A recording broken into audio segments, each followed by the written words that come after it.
This is Bob Battle. I'm the Extension Field Crops Educator based over in the Thumb. This morning we have Dennis Pennington. He'll be talking about building high yield potential for the 2021 wheat crop. Before we get to Dennis, I want to remind you to use the chat box for any questions that you might have, and Dennis will get to those at the end of his presentation. But now we'll turn things over to Dennis. All right, thanks, Bob. Well, good morning, everybody. My name is Dennis Pennington, Wheat Extension Specialist for Michigan State University. And we're approaching the time of the year when we are planting wheat. So I thought I'd just give you some quick update on some things you can do to help build high yield potential. So variety selection is probably the most important thing that most important decision that you're in the process of making, or maybe you have made by now. That's what sets the bar, and then everything else you do after you select your variety is to maintain that bar at as high of a level as possible. So when you're selecting what varieties to plant, use all the sources of information you can get your hands on. Get it from your seed dealers, from agronomists, from anywhere that you can, and look at all the information you can and use it to make a decision. And certainly use the MSU Wheat Performance Trial Report. This year we had 115 entries from 13 companies in it. We report all kinds of data in there, including yield, disease resistance, or disease ratings, lodging. And we have multi-year, multi-location information in there. It's available on the MSU Variety Trials webpage, as well as the Michigan Wheat webpage. They got a link to it right off from the home page when they get there. And it was printed in the August 15 Michigan Farm News, which is put out by Michigan Farm Bureau. So when you're looking at the report, there's a couple things you want to look at. You want to look at the multi-year and the multi-location columns because those will help tell you how these varieties do over time with different weather conditions, different soil types. So try to look at that multi-year data. There's no one variety that's going to be the top yielding variety at every location at every year. And so what you want to do when you're selecting your varieties is look at how does they do over time. Make sure it's consistently, in say the top 10 anyway of the yield rankings for whatever variety it is that you're looking at. The primary thing that you want to look at when selecting a variety is yield. That is the number one variable or consideration that you need to look at. Everything else is kind of secondary to that. Disease resistance is also important, but still yield trumps that because you can manage diseases through selecting resistant hybrids or resistant varieties as well as through management with fungicides. And the most important disease to consider is FHB or Fusarium head blight because nobody wants to have high DON levels when you take your grain to the elevator and get the deductions that you receive. The report has information on both red and white wheat, so depending on what kind of grower you are, whether you grow red or white, we got data for both of those in there. When you're looking at it, look at flowering date. You might want to choose a range of maturities. Depending on how many acres of wheat you grow, you may want to plant between 2 and say 5 different varieties of wheat. And if you look at the flowering date, you might want to choose varieties that have a little bit different date so you can spread that flowering timing out so that way when it's time to make your fungicide application, you don't have everything maturing or flowering on the same day. And then the last thing I'll say about the report is to look at the response to management in Table 5. We have our conventional versus high management data in there, and you can see how it responds to the additional management. And the report covers, there's 3 additional passes that are made, additional nitrogen and a couple of fungicides that the conventional management does not do. So just choose your varieties that match your farm goals and the way you want to manage your farm in terms of fungicide application and nitrogen application. So once you get your variety selected, next thing is seed source. We certainly would recommend that you always plant certified seed for the best quality.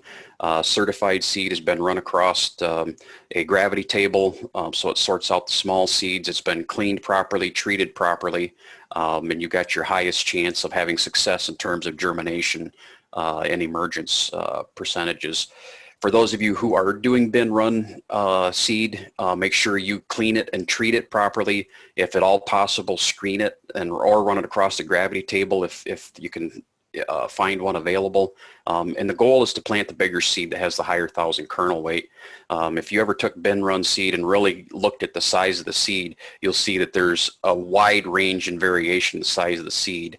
And what you want to plant is the largest seed that has the most amount of endosperm in there, which is the most amount of nutrients to help it get it germinated and get the coleoptile up to the surface, and get that radical root out and starting to develop a root system so it can survive on its own. The other thing in terms of seed source, which is important and maybe more important this year, is make sure it's free of disease. For example, stinking smut. There was about 15,000 bushels of wheat rejected in the thumb this year from stinking smut. It's caused by this fungus. And what it does is it causes a kind of a fishy smell in the wheat, in the grain, and it carries through actually into the seeds. So the spores will live and reproduce on the seed itself, but also reproduces in the soil. So if you're a farm that had load rejected this year because of stinking smut, keep track of that field. And when your crop rotation brings you back to wheat, make sure that you're planting properly treated seed in there. Properly treated seed will eliminate the risk of stinking smut, but you also need to make sure that the seed treatment has this pest listed on the label. I believe most of the seed treatments out there will control it, but perhaps there's some out there that do not. So just make sure if you had that problem this year that you do that. But every year you always want to plant seed that's free of disease. Next thing is plant early, just as early as you possibly can. This is data from Peter Johnson from the Huron Research Station. You can see as you get later on into the fall, you can see what happens to your yield potential. The yield just plain goes down.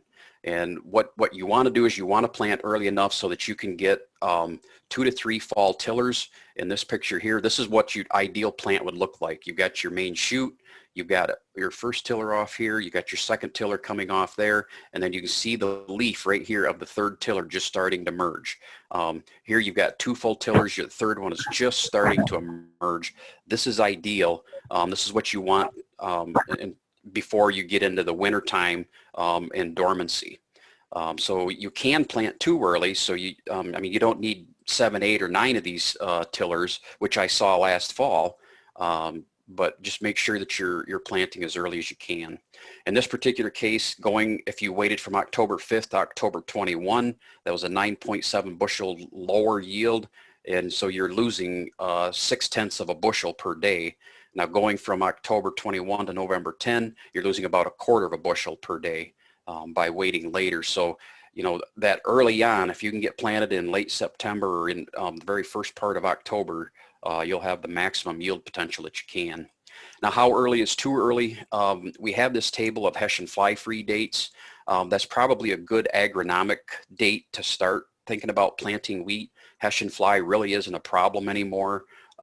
You can fly in Hessian fly out in the field, but I was talking to a crop insurance guy, and he said in the last 20 years he's had only 1 claim from Hessian fly in wheat. So use this as probably maybe a good start date, and I would not plant before this date just because you don't want to get too many tillers. You get too many tillers and then you run the risk of having lodging the following year. So how much seed should you plant? I'm in the process of running through a research trial right now. I've got year 1 of a 3-year project done where we're planting different seeding rates at different planting dates.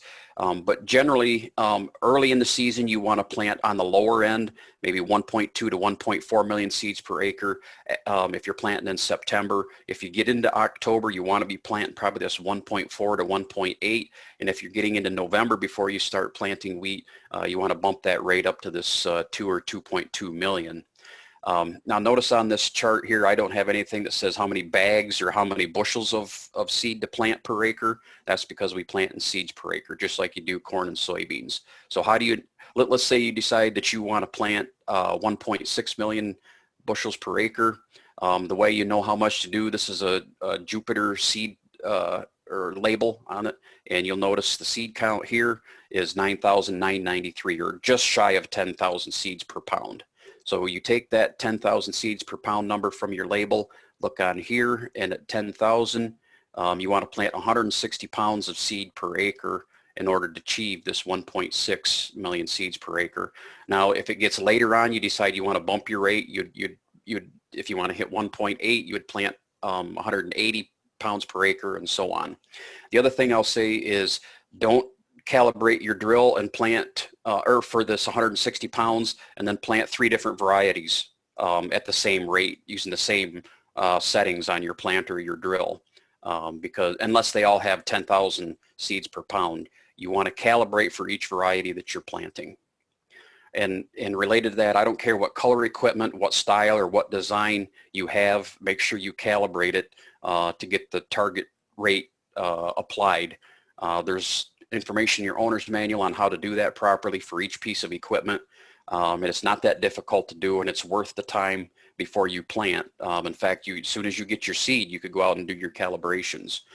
Check things over, make sure bearings are good, make sure your disc openers are in good shape, make sure your depth control gauge wheels are all set properly and uniformly across the back of the drill so that each row is planting at the same depth, which brings me into planting depth here. Optimum planting depth is about 1 inch. So this is the seed on the plant, and it's right at about 1 inch deep. The reason that you want to do that, because that is the depth, or between 1 inch and 1.5 inches, that's the depth at which your crown roots are about 1/2 or 3/4 of an inch under the soil surface. That's when you get the most stability to the plant. You reduce risk of lodging. If you plant shallower, those crown roots get closer to the surface, and you know, you get too close. If you plant too shallow, you even run the risk of winter damage as well. Now, at the 1 inch, it takes about 130 heat units to get that seed emerged out of the soil. And as you shallow it up, which some people tend to do later in the season, they're like, well, I want to get it up out of the ground quicker, so they plant shallower. And yeah, it takes less heat units to get it up out of the ground, but you also got to make sure you have moisture up here for these roots that are available. Now, this year might be, we'll see how it goes here, but we may be planting into drier conditions than we have at least for the last 2 falls. You can plant deeper and it will emerge, but notice your heat units, it takes more heat units to get that seed germinated and emerged. And so if you do have to plant deeper, you know, try to plant as early as you can, because it'll take a while to accumulate 175 heat units. And if you're planting in September, September 20th, it takes a lot less days to accumulate these heat units than if you're planting the 1st of November. The 1st of November, it may take you 40 days to accumulate this number of heat units. But here's just a picture showing, you know, you can plant down as deep as 2.5 or 3 inches and it will emerge, but look at the root system you have here compared to where you're planting more in the proper seeding depth. That's got a much better root system on it, better ability to absorb water and nutrients, which gets you kind of set up for spring.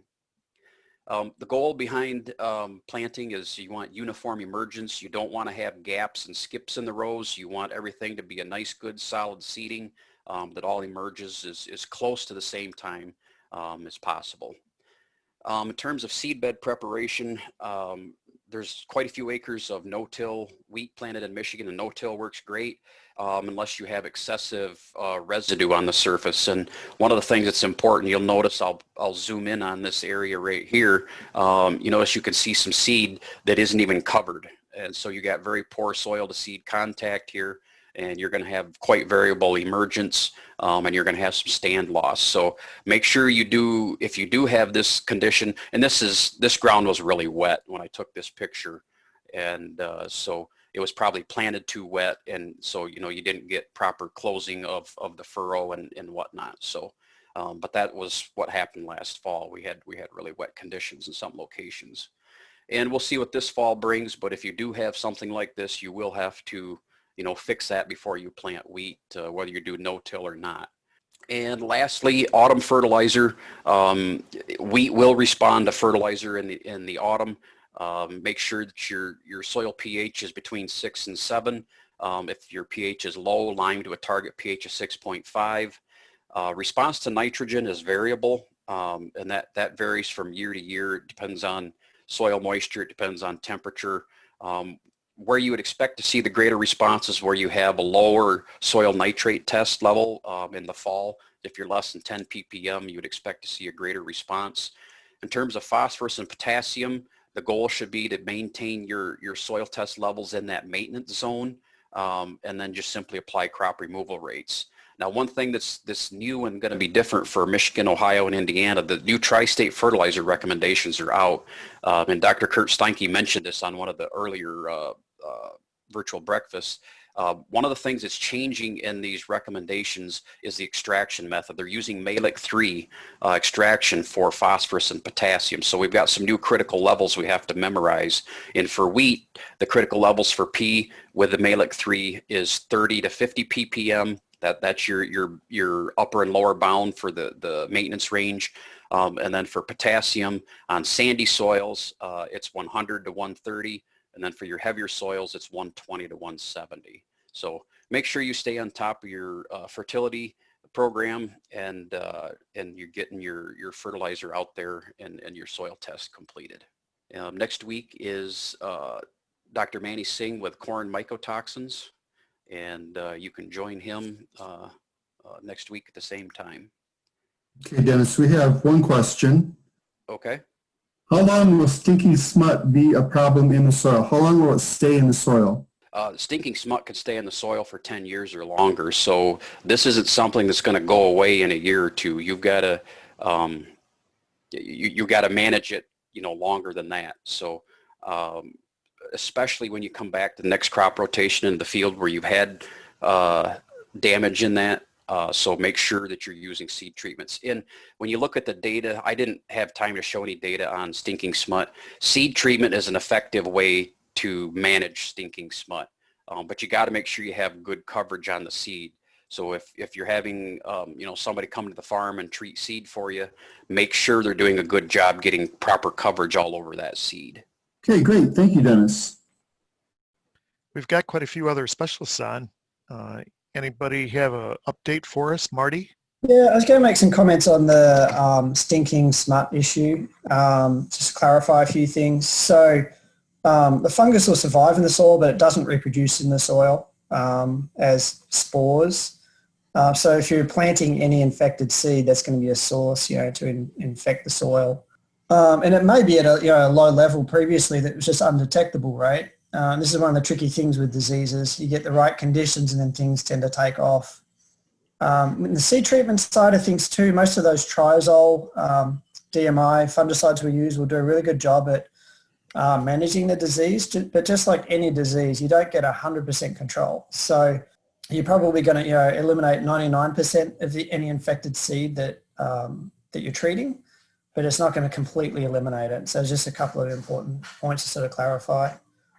So yeah, as Dennis said though, certainly using certified seed that's clean is really important. And then, coupled with a seed treatment to really help reduce the chance of that in the future.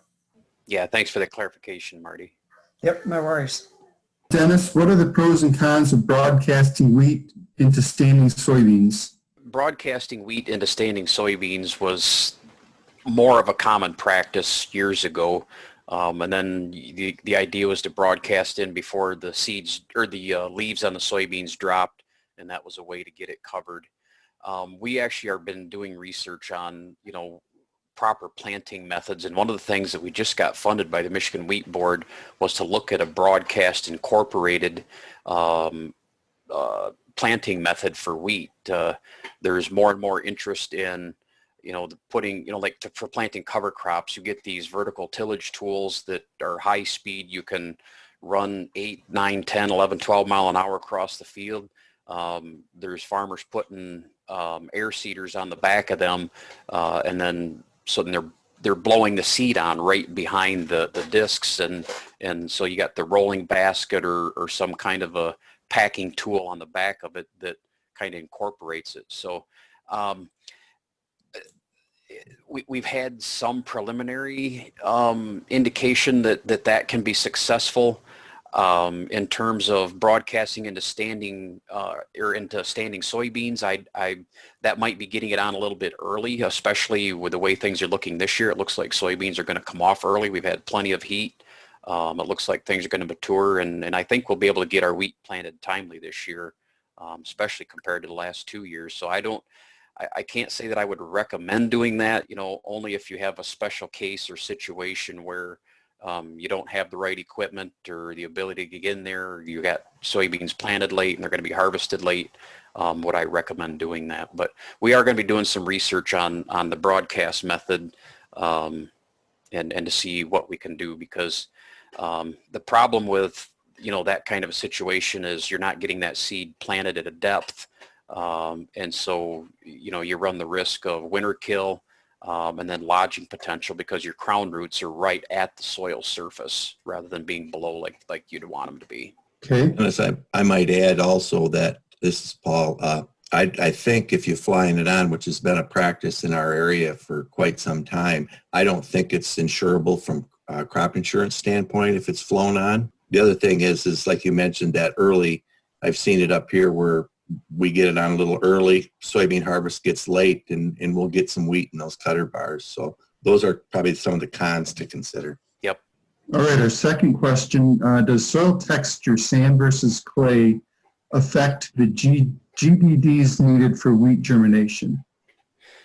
So sand versus clay, I don't know that will really affect the heat units. A soil that has more water to warm or to cool, it takes more heat units to warm up a soil that has more water in it.